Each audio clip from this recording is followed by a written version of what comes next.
Undang-Undang Nomor 11 Tahun 2020 tentang Cipta Kerja atau lebih sering dikenal dengan Undang-Undang Cipta Kerja pernah diberlakukan dan telah mengubah puluhan undang-undang. Salah satunya adalah Undang-Undang Nomor 13 Tahun 2003 tentang Ketenagakerjaan. Memang ada beberapa perubahan signifikan mengenai norma ketenagakerjaan yang selanjutnya diatur di dalam Undang-Undang Cipta Kerja. Di antaranya mengenai aturan perjanjian kerja waktu tertentu atau PKWT, pengaturan mengenai alih daya atau outsourcing, kemudian pengaturan penggunaan tenaga kerja asing, selanjutnya mekanisme pemutusan hubungan kerja hingga sanksi administratif dan pidana. Namun sayangnya Undang-Undang Nomor 11 Tahun 2020 tentang Cipta Kerja tersebut oleh sebagian masyarakat dirasa telah bertentangan dengan Undang-Undang Dasar 1945. Kekecewaan terhadap pengesahan RUU Cipta Kerja tersebut lebih kepada proses legislasinya ya, terutama karena sejak awal sebagian masyarakat merasa tak diajak berpartisipasi, bahwa gelombang penolakan terhadap Undang-Undang 11 Tahun 2020 tentang Cipta Kerja tersebut tidak saja sekedar penolakan biasa, tetapi keberatan terhadap pasal-pasal yang dianggap bertentangan tersebut kemudian diuji materi atau judicial review ke Mahkamah Konstitusi. Dan oleh Mahkamah Konstitusi melalui putusan nomor 91 garing PUU strip 18 Romawi garing 2020, Undang-Undang Nomor 11 Tahun 2020 tentang Cipta Kerja tersebut kemudian dinyatakan inkonstitusional bersyarat.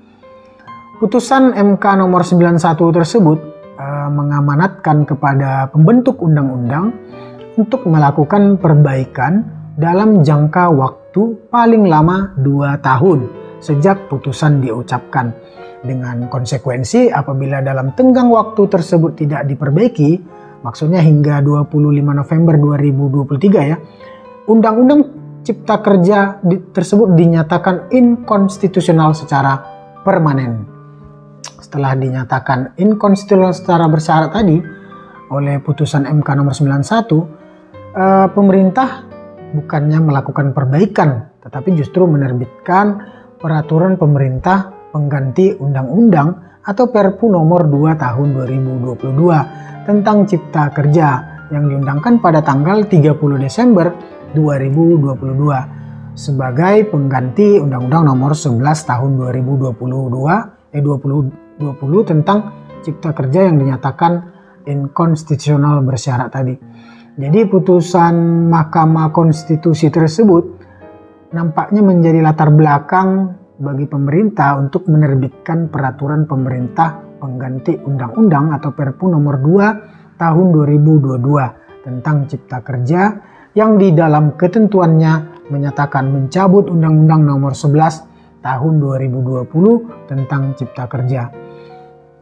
Oh ya, selanjutnya Perpu Nomor 2 Tahun 2022 tentang Cipta Kerja tersebut kemudian disahkan menjadi Undang-Undang Cipta Kerja melalui Undang-Undang Nomor 6 Tahun 2023 yang diundangkan pada tanggal 31 Maret 2023. Jadi sampai di situ paham ya, Undang-Undang Nomor 11 Tahun 2020 tentang Cipta Kerja yang sebelumnya pernah berlaku dan mendapat banyak penolakan itu sekarang sudah dinyatakan tidak berlaku lagi sejak lahirnya Perpu Nomor 2 Tahun 2022 tentang Cipta Kerja pada tanggal 30 Desember 2022 yang kemudian telah dinyatakan menjadi undang-undang melalui Undang-Undang Nomor 6 Tahun 2023. Untuk melihat keseluruhan isi ketentuan Undang-Undang Cipta Kerja tersebut yang berlaku saat ini, maka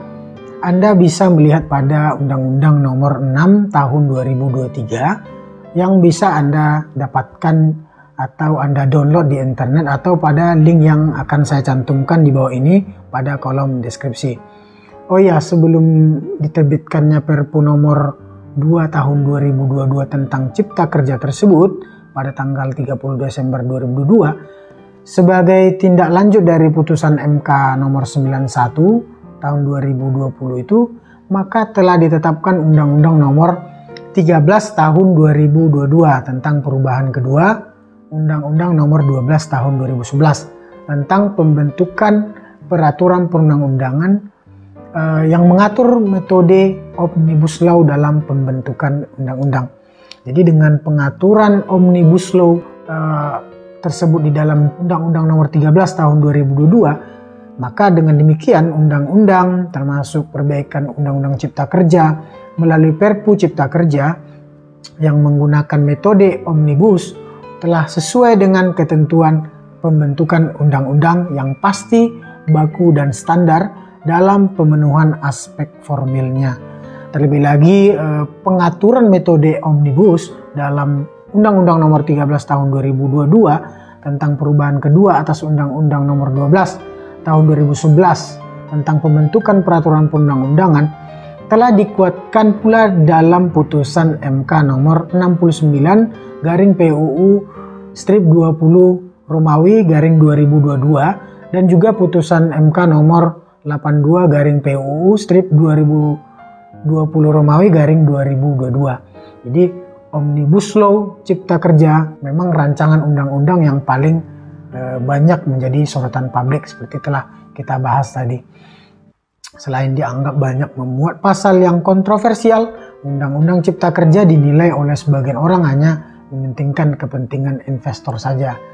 Kalau tidak salah ada 11 klaster yang masuk dalam undang-undang ini, antara lain penyederhanaan perizinan, persyaratan investasi, ketenagakerjaan, kemudian kemudahan berusaha, pemberdayaan dan perlindungan UMKM, dukungan riset dan inovasi, administrasi pemerintahan, pengenaan sanksi, pengadaan lahan, kemudian investasi dan proyek pemerintah, serta kawasan ekonomi khusus.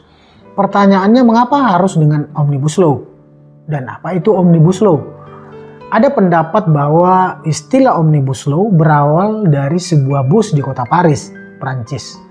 Bus itu bisa mengangkut barang dan orang sekaligus ke satu tujuan yang sama. Jadi nama Omnibus kemudian dipakai oleh negara-negara Amerika Latin untuk sebuah istilah hukum yang bisa mengatur banyak hal lewat sebuah undang-undang. Istilah itu kemudian dikenal sebagai hukum yang dipakai untuk memuat banyak hal. Pemerintah mengatakan bahwa penerbitan Omnibus Law ini akan mempermudah masuknya investasi, lantaran selama ini yang banyak aturan yang tumpang tindih. Artinya hukum yang besar itu yang memuat banyak hal, tapi efisien untuk mengatasi aturan-aturan yang tumpang tindih atau mengatasi kekosongan hukum. Jadi Undang-Undang Cipta Kerja itu sebenarnya bukan saja mengatur mengenai ketentuan ketenagakerjaan ya, tapi Undang-Undang Cipta Kerja mengatur banyak hal dalam satu undang-undang, khususnya mengenai aturan-aturan yang tumpang tindih selama ini.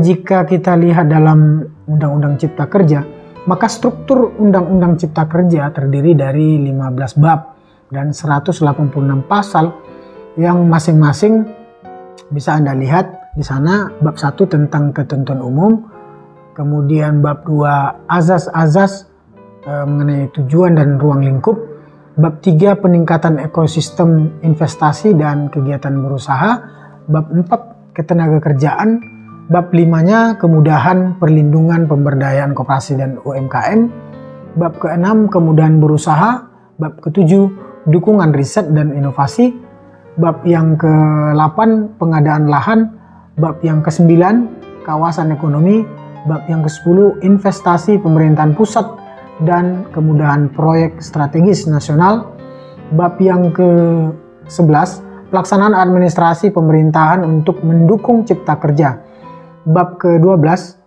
pengawasan dan pembinaan, bab ke-13 ketentuan lain-lain, bab ke-14 ketentuan peralihan, bab ke-15 ketentuan penutup.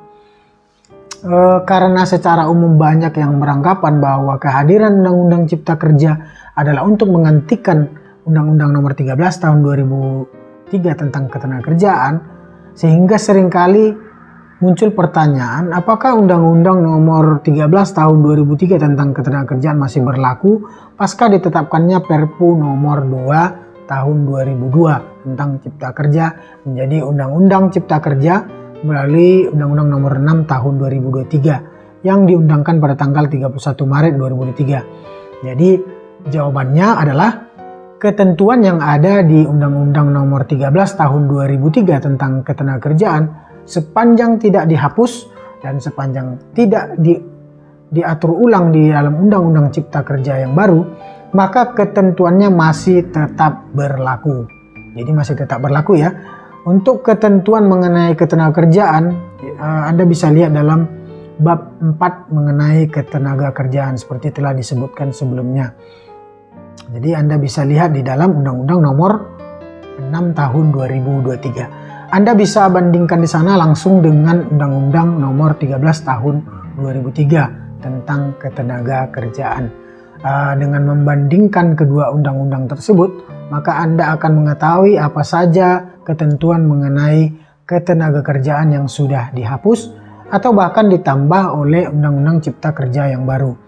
Khusus untuk perbandingan antara ketentuan ketenagakerjaan yang sebelumnya diatur di dalam Undang-Undang 13 Tahun 2003 tentang Undang-Undang Ketenagakerjaan dengan Undang-Undang Cipta Kerja yang sekarang ini berlaku, akan saya bahas poin per poin pada video-video berikutnya. Jadi tetap ikuti channel ini ya, karena channel ini akan terus memberikan dan membagikan kepada Anda seputar pengetahuan dan perkembangan hukum yang berlaku di Indonesia.